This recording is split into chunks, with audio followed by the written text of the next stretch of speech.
स्वामी प्रसाद मौर्य जी एक बयान दे रहे हैं कि हिंदू धर्म धर्म ही नहीं है, क्या कहेंगे इसको? अब इस संबंध में मैं केवल इतना कहूंगी कि कभी विरोधी लोग जो हैं हमारे धार्मिक ग्रंथों पर अपना बयान दे देते हैं, रामचरितमानस पर, कभी जाति विशेष के लिए निशाना बनाते हैं, कभी कहते हैं कि हिंदू धर्म ही धर्म नहीं है। तो मैं उन लोगों से ये पूछना चाहती हूँ कि उनका क्या धर्म है, जबकि घर के सनातन धर्म में ऐसा माना गया है कि पशु पक्षियों का भी अपना एक धर्म होता है, वो भी अपने धर्म का पालन करते हैं।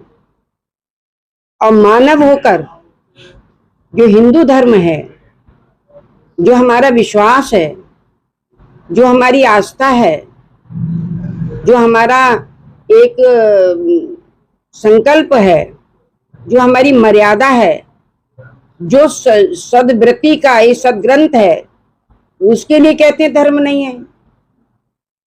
जहां तक जाति की बात है, भगवान ने भी अवतार लिया है।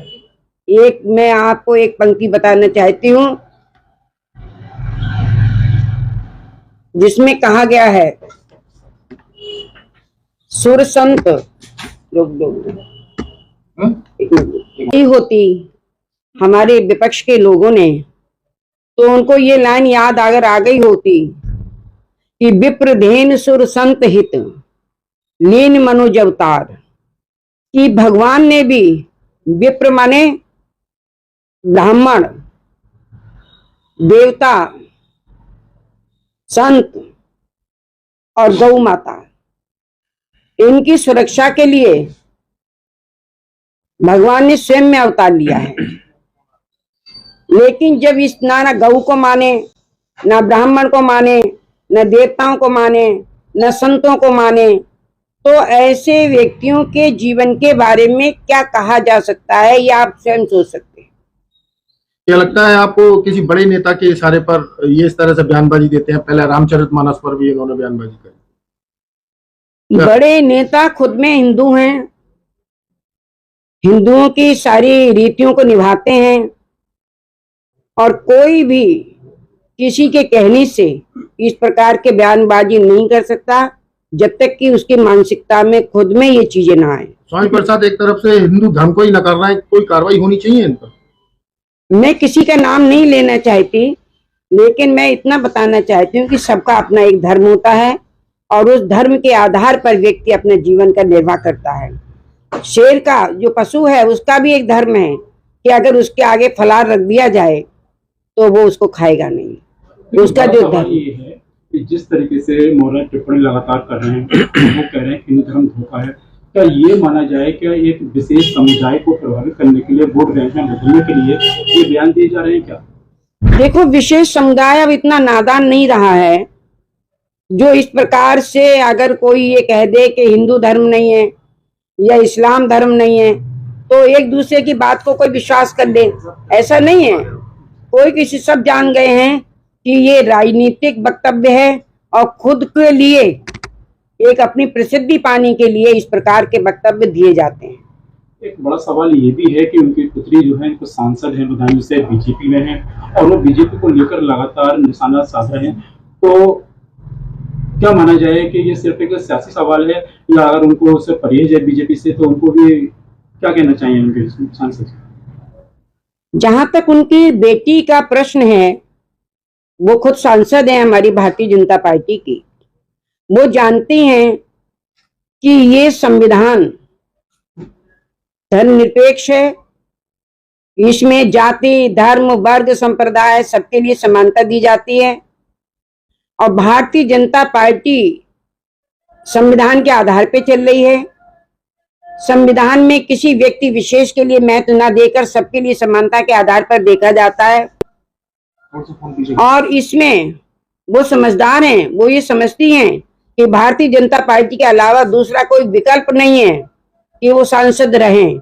इसलिए वो हमारी विचारधाराओं की हैं उनके बारे में हम कुछ नहीं कहना चाहेंगे। गठबंधन की जो इंडिया पार्टी है उसमें कांग्रेस ही कह रहे हैं कि पीएम चेहरा राहुल गांधी का होगा, कैसे मानते हैं, क्या देखते ये एक उपहास वाली बात है। जितने भी विपक्ष के नेता हैं, क्या कोई भारत का प्रधानमंत्री बनने लायक है?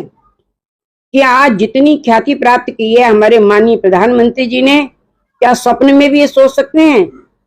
प्रश्न ही नहीं उठता। ये तो एक केवल बेकार की चीजें हैं। राहुल गांधी ने पदयात्रा भी की, हर जगह हर राज्य में घूमे, कितना इफेक्ट होगा आगामी 2024 के चुनाव में? कोई नहीं होगा, किसी प्रकार का कोई प्रभाव नहीं पड़ेगा। जिस व्यक्ति के अपना कोई जीवन का सिद्धांत नहीं होता, जिस व्यक्ति के अंदर अपनी कोई सोच नहीं होती, उसके कुछ भी करने से समाज के ऊपर कोई प्रभाव नहीं पड़ता। एक बड़ी जानकारी सामने ये आ रही है कि बसपा सुप्रीमो मायावती भी जो विपक्ष का गठबंधन है इंडिया, उसमें शामिल होने जा रही है। क्या इससे समीकरण बदलेंगे? जैसा कि कहा जा रहा है कि इससे बीजेपी की परेशानी बढ़ेगी।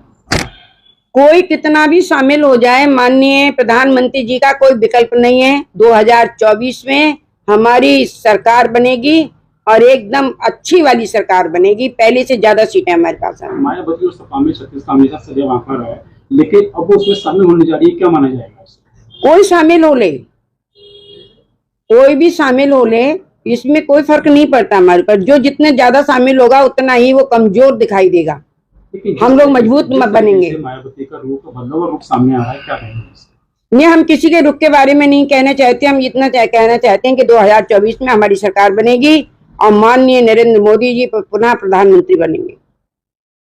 एक काफी सवाल हो रहे, मुख्यमंत्री योगी आदित्यनाथ ने एक पहल की है कि जो पारिवारिक संपत्ति के मामले में, संतान के मामले में, वो बुजुर्गों को पूरा सम्मान मिले और संपत्ति से बेदखल कर सके संतान को, इसके लिए क्या कहेंगे? वो जो भी पहल कर रहे हैं वो जनहित में कर रहे हैं। उनकी पहल जो है वो सिरोधार्य है और सबके हित में है।